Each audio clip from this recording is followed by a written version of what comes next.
Hello students. Today we are going to study Science and Technology part first. In this video we are studying about metallurgy. Extraction of reactive metals, that is higher reactive metals, moderate reactive metals and less reactive metals. Also extraction of aluminium. Extraction of metals. First, extraction of reactive metals. We know the reactivity series of metals. At the top of the reactivity series, there are highly reactive metals. Middle of the reactivity series, moderate reactive metals. And at the bottom of the reactivity series, less reactive metals. Means reactivity decreases from top to bottom. Then examples of highly reactive metals. Potassium, sodium, aluminium are highly reactive metals. Reactive metals have large capacity to form cations by losing the electrons in their outermost shell. We know atomic number of potassium is 19. Its electronic configuration is 2, 8, 8, 1, 8 plus 2, 10, 10 plus 8, 18 plus 1, 19. Means outermost orbit contains one electron. Potassium loses this electron and forms positively charged ions, that is cations. For example, reactive metals react vigorously with dilute acid to give hydrogen gas. Means these reactive metals react with dilute acid and hydrogen gas is evolved.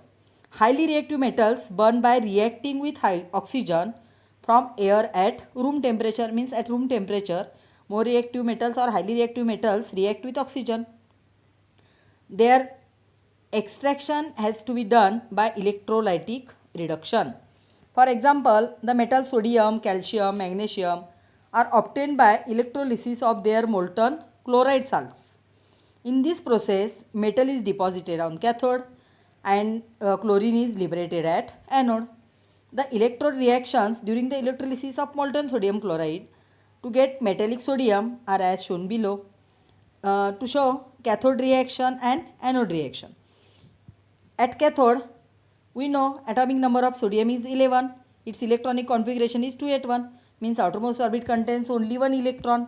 Sodium loses one electron and forms positively charged ion. Means at cathode, sodium ion accept electron Na plus plus E minus gives sodium metal.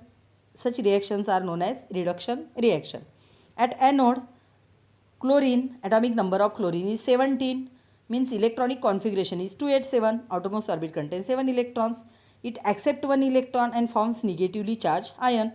Here 2 chlorine atoms means 2 electrons are accepted. Gives Cl2 plus 2 electron minus. This type of reaction is known as oxidation reaction. We are now going to see how aluminium is obtained by electrolytic reduction of aluminium oxide in the ore bauxite. Bauxite is main ore of aluminium. तर लक्षात ठेवा bauxite हे ॲल्युमिनियमचं main ore आहे. Then extraction of aluminium. आता ॲल्युमिनियमचं extraction कसं करायचं. Symbol of aluminium is Al. Colour is silver white. Aluminium vessels are articles are your houses. Atomic number of aluminium is 13. Its electronic configuration is 283. Outermost orbit contains 3 electrons. Aluminium loses these 3 electrons and forms positively charged ions. Therefore, valency of aluminium is 3. Aluminium being reactive metal, it does not occur in free in nature. Aluminium is third highly abundant element. First two abundant elements are oxygen and silicon, and third abundant element is aluminium. Aluminium is extracted from its main ore bauxite. Its chemical formula is Al2O3 NH2O. This N denotes number of water molecules. Bauxite contains or ore bauxite contains 30 to 70% of aluminium oxide and remaining part is gonge. Gonge is made up of sand, silica, iron oxide. There are 2 steps in the extraction of aluminium. First is concentration of bauxite. It's also known as Bayer's process or Bayer's method. Hall's process or Hall's method. Bauxite is main ore of aluminium. It contains the impurities or ganj material such as silica, ferric oxide and titanium oxide. Chemical formula of silica is SiO2, ferric oxide is Fe2O3 and titanium oxide is TiO2 are the impurities present in bauxite. Means silica, ferric oxide and titanium oxide are the impurities present in bauxite. Separation of these impurities is done by leaching process using either Bayer's method or Hall's method. In both these methods, finally concentrated alumina is obtained by the method of calcination. तर कॅल्सिनेशनला मराठीमध्ये भाजणे असं म्हणतात. Then now in Bayer's process the ore is first ground in a ball mill or crushed in a ball mill. जसं आपण गहू ज्वारी चक्कीमध्ये दळतो तसं or हे बॉल मिलमध्ये काय केलं जातं, ग्राउंड केलं जातं म्हणजे बारीक केलं जातं. Then it is leached by heating with concentrated solution of caustic soda, that is sodium hydroxide. Chemical formula of caustic soda is sodium NaOH, is also known as sodium hydroxide, at 140 to 150 degrees Celsius under high pressure for 2 to 8 hours in a digester. काय करतात पा, first point, in a Bayer's process the ore is first ground in a ball mill, then it is leached by heating with concentrated caustic soda at 140 to 150 degrees Celsius under high pressure for 2 to 8 hours in a digester. Aluminium oxide being amphoteric in nature, aluminium oxide reacts with acid as well as base, so it is amphoteric in nature. It reacts with aqueous solution of sodium hydroxide, that is caustic soda, to form water soluble sodium aluminate, that is NaAlO2. This means that bauxite is leached by sodium hydroxide solution. Reaction is bauxite Al2O3 2H2O reacts with sodium hydroxide. Aluminium oxide is amphoteric in nature. It dissolves in sodium hydroxide to form sodium aluminate and water molecules are separated. Then the iron oxide is ganj, does not dissolve in aqueous sodium hydroxide. Iron oxide in a ganj does not dissolve in aqueous sodium hydroxide. Iron is a metal. Iron oxide is a metallic oxide. It does not react with sodium hydroxide, so it is separated by the method of filtration. However, silica in the ganj dissolves in aqueous sodium hydroxide to form water soluble sodium silicate. Silica in the ganj dissolves in aqueous sodium hydroxide to form water soluble sodium silicate. Aqueous sodium aluminate is diluted by putting in water and is cooled by 50 degrees Celsius. This results the precipitation of aluminium hydroxide. Aqueous sodium aluminate is diluted by putting in a water, means sodium aluminate dissolve in water to form sodium hydroxide and aluminium hydroxide. Means in the Bayer's process aluminium hydroxide is formed. In the Hall's process the ore is powdered and then leached by heating with aqueous sodium carbonate. Sodium carbonate means its chemical formula is Na2CO3. It's also known as washing soda किंवा धुण्याचा सोडा. In the digester to form water soluble sodium aluminate. म्हणजे halls प्रोसेसमध्ये बॉक्साईटची reaction sodium carbonate बरोबर होते. इथं सुद्धा काय होतं, water soluble sodium aluminate form होतो. Then the insoluble impurities are filtered out. The filtrate is warmed and neutralized by passing the carbon dioxide gas. This results in the precipitation of aluminium hydroxide. म्हणजे bears प्रोसेसमध्ये सुद्धा आणि halls प्रोसेसमध्ये सुद्धा आपल्याला finally काय मिळतो तर ॲल्युमिनियम हायड्रॉक्साईड. पहा aluminium bauxite that is Al2O3 2H2O, here two water molecules are present, reacts with sodium carbonate to form sodium aluminate. Carbon dioxide gas is evolved and water molecules are formed. This sodium aluminate dissolve in water and reacts with carbon dioxide to form aluminium hydroxide, precipitate of aluminium hydroxide and sodium carbonate. Means the precipitate aluminium hydroxide obtained in both Bayer's process as well as Hall's process. Then this aluminium hydroxide is filtered, washed, dried and then calcinated by heating 1000 degrees Celsius to obtain the alumina. Aluminium hydroxide is treated with 1000 degree Celsius to form alumina Al2O3. Second step, electrolytic reduction of alumina. Electrolytic reduction of alumina. In this method, electrolysis of molten mixture of alumina is done in a steel tank, but melting point of alumina is greater than 2000 degrees Celsius. The tank has a graphite lining on the inner side. This is a steel tank and tank has graphite lining at the inner side. This graphite lining acts as a cathode and graphite rods dipped in the molten solution of electrolyte works acts as a anode. Cryolite, that is Na3LF6 and fluorspar CF2 are added in the mixture to lower its melting point at 1000 degree Celsius. पहा समजलं का? In this method, a molten mixture of alumina, its melting point is greater than 2000 degrees Celsius. It lowers at 1000 degrees Celsius. It mixes with cryolite and fluorspar. Aluminium is deposited in this process. Aluminium is deposited at cathode on passing the electric current.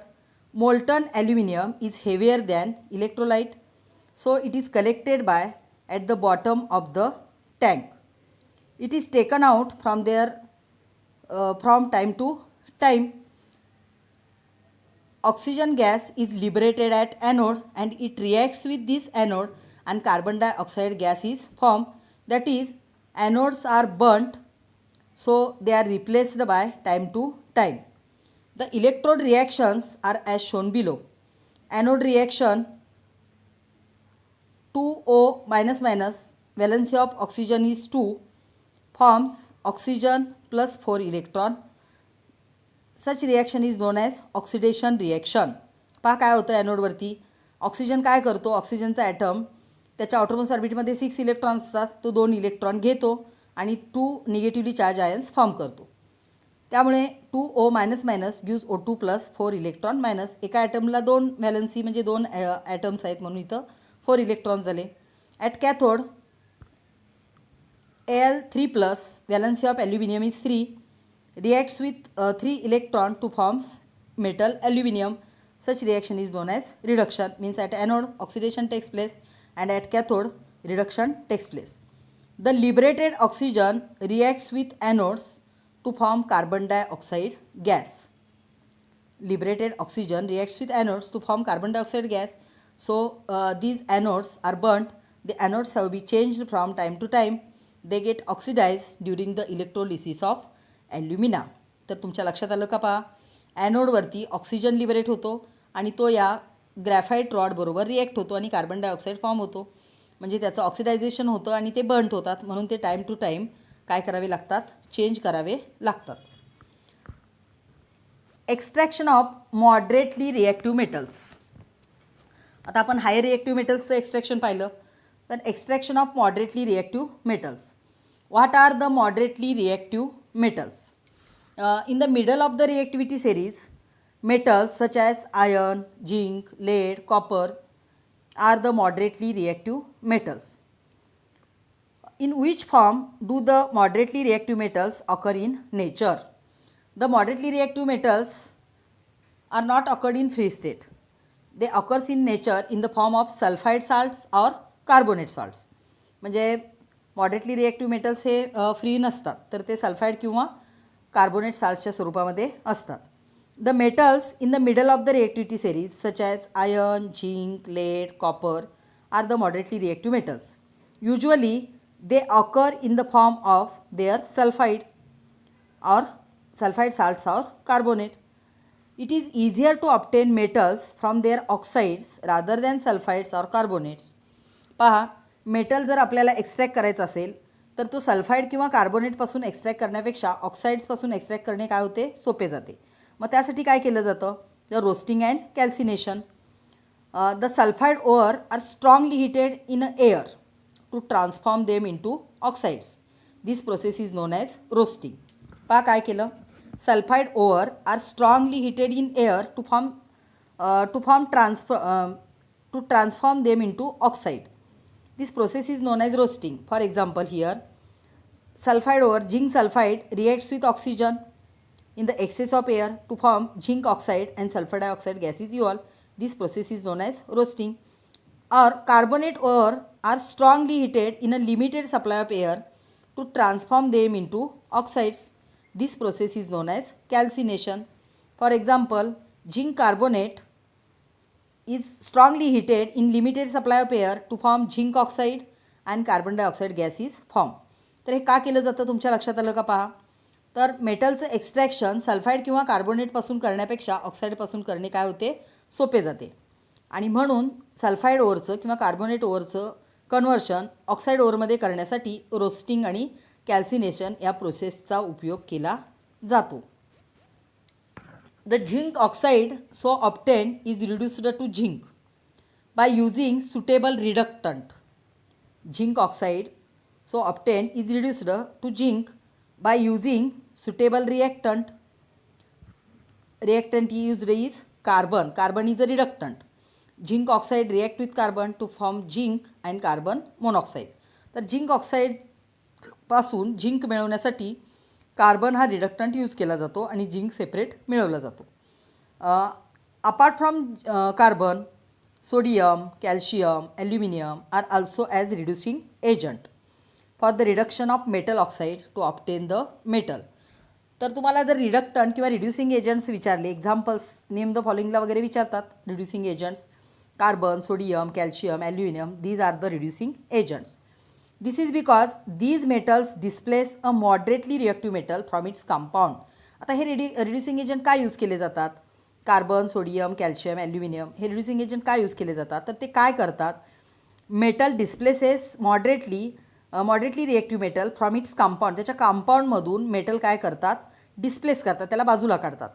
For example, when manganese dioxide reacts with reductant aluminium to form manganese and aluminium oxide. In this process, more amount of heat is evolved. That's why the metal formed in the molten state. Identify the substances undergone oxidation and reduction in this reaction. The heat evolved in the above reaction is so large that the metal is formed in the molten state.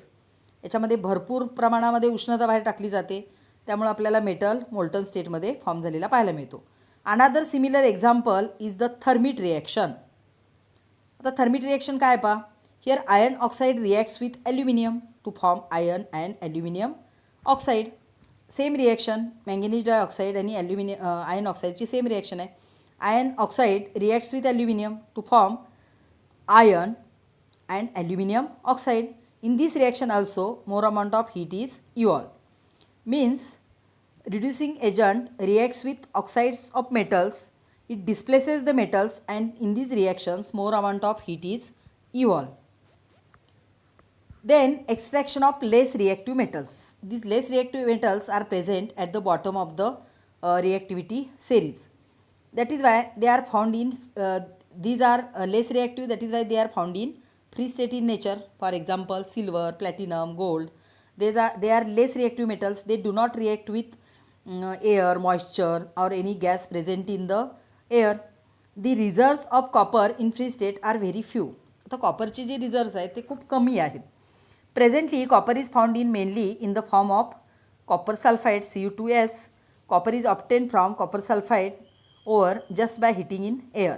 Copper sulphide is heated with oxygen or heated with air, heated in presence of air to form copper oxide and sulfur dioxide gas is evolved. This copper oxide also reacts with copper sulfide. Copper particles are separated and here also sulfur dioxide gas is evolved. Collect the information regarding how mercury is extracted from its ore cinnabar and write the corresponding chemical reaction. Cinnabar is the ore of mercury.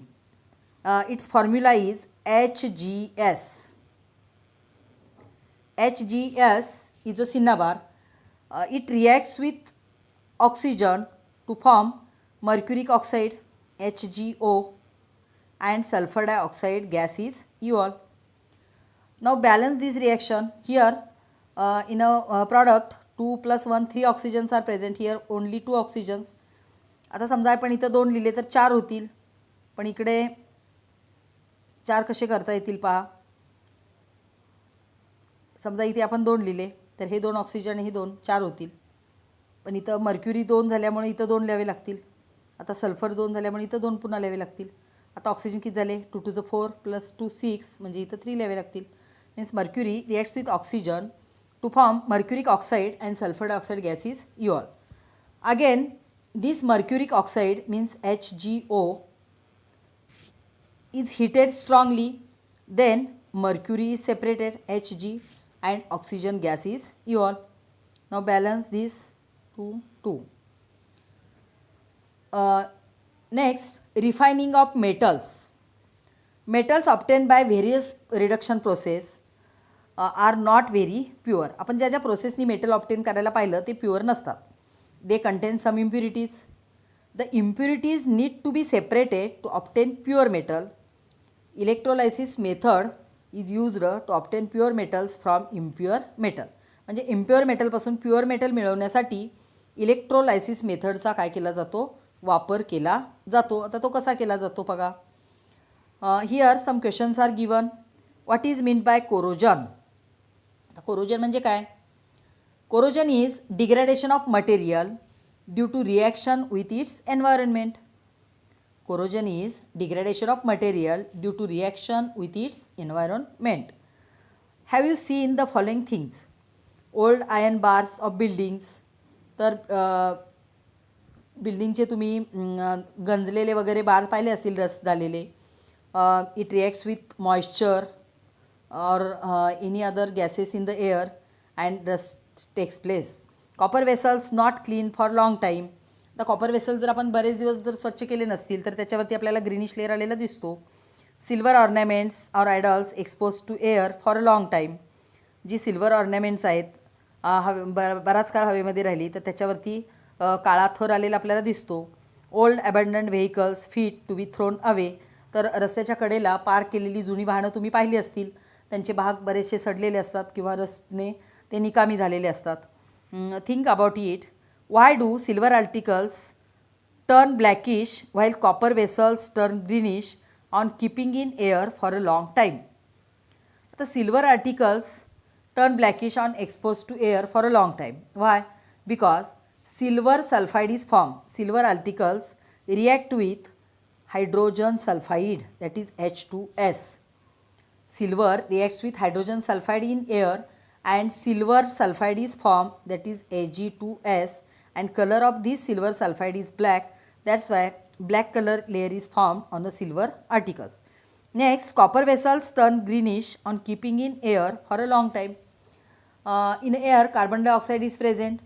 Carbon dioxide in a moist air reacts with copper vessels to form copper carbonate, and color of copper carbonate CuCO3 is greenish. That's why greenish layer is obtained on the copper vessels. Why do pure gold and platinum always glitter? आता gold platinum हे नेहमी चमकत असतात. याचं कारण काय. We know gold and platinum are noble metals and they do not react with moisture, oxygen, carbon dioxide और alkalis acids present in the air. That's why these pure metals gold, platinum are always glitter. Rusting of iron articles causes large financial loss. Rusting of iron articles causes large financial loss. Thus corrosion of iron, that is rusting, is a big problem. आता आयनचे articles rust म्हणजे गंजणे किंवा corrosion होणे यामुळे मोठे problem निर्माण होतात. त्याचं उदाहरण सांगते तुम्हाला. सावित्री नदीवरील पूल पडलेला तुम्हाला ऐकून माहीत असेल. ते का झालं असं, तर तो पूल खूप जुना झाला होता, 100-150 वर्षांचा, अगदी ब्रिटिशांच्या काळातला होता तो. त्याच्यामधले रॉड गंजले होते आणि त्यामुळे ते काय झाले, एक दिवस तुटले आणि तो ब्रिज पडला. त्यामुळे बरीच वाहनं पाण्यामध्ये नदीमध्ये गेली आणि बऱ्याच लोकांना आपले जीव गमवावे लागले. शिवाय काही बिल्डिंग कोसळतात, घरं कोसळतात, अपघात होतात. म्हणून रस्टिंग हा काय आहे, मोठा प्रॉब्लेम आहे. Iron react with moist air and a deposit of reddish substance that is Fe2O3H2O is formed on it. This substance is called as rust. पहा रस्ट कशाला म्हणायचं, iron reacts with moist air and a deposit of reddish substance is formed on it. This reddish substance is known as rust. Also, carbon dioxide in moist air reacts with the surface of copper vessel and copper loses its luster due to formation of greenish layer of copper carbonate, and this process is known as patination. तर पॅटिनेशन कशाला म्हणायचं पहा. What is meant by patination? Carbon dioxide in a moist air reacts with the surface of copper vessel. Copper loses its lustre due to the formation of greenish layer of copper carbonate. And chemical formula of copper carbonate is CuCO3. Copper carbonate is green in color, that's why green colored layer is formed on copper vessels, and this process is known as patination of copper. On exposure to air, silver articles turn blackish after some time. We know silver reacts with hydrogen sulfide gas in the air and silver sulfide is formed. Silver reacts with hydrogen sulfide gas and silver sulfide, black color silver sulfide is formed, or a layer of black color silver sulfide is formed on the silver articles. That's why its color is black. By oxidation of aluminum, a thin layer of aluminum oxide that is Al2O3 is formed on it. तुम्हाला माहीत असेल, आपल्या घरी आणलेली ॲल्युमिनियमची भांडी चकचकीत असतात, अगदी चांदीसारखी दिसतात, परंतु काही वर्ष 2 वर्ष निघून गेल्यानंतर ती काळी पडलेली दिसतात. याचं कारण काय, त्याच्यावरती ॲल्युमिनियम ऑक्साईडचा थिन लेअर फॉर्म होतो आणि त्यामुळं ते ॲल्युमिनियम काय होतं, ब्लॅक होतं. या ठिकाणी काही एक्झाम्पल्स दिलेत पहा. ब्लॅकन सिल्वर व्हेसल. आता हे सिल्वरचं व्हेसल आहे, त्याची हायड्रोजन सल्फाईडबरोबर रिॲक्शन होऊन त्याच्यावरती सिल्वर सल्फाईडचा लेअर आलेला आहे. त्यानंतर रस्टेड शकल्स दिलेले आहेत बघा, अगदी रेड कलरचे झालेत, म्हणजे हे आयनचे आहेत असं वाटतही नाही. त्यानंतर कॉपर क्लॅडेड स्टॅच्यू आहे या ठिकाणी, तो तर पूर्ण ग्रीन झाला आहे. Copper reacts with carbon dioxide in a moist air to form green colored copper reacts with carbon dioxide in a moist air to form layer of copper carbonate or greenish layer of copper carbonate. That's why copper articles are greenish, and this process is known as patination of copper. Here some practice questions are given. Write the answers of these questions in your notebook. Do like and share this video. Thank you.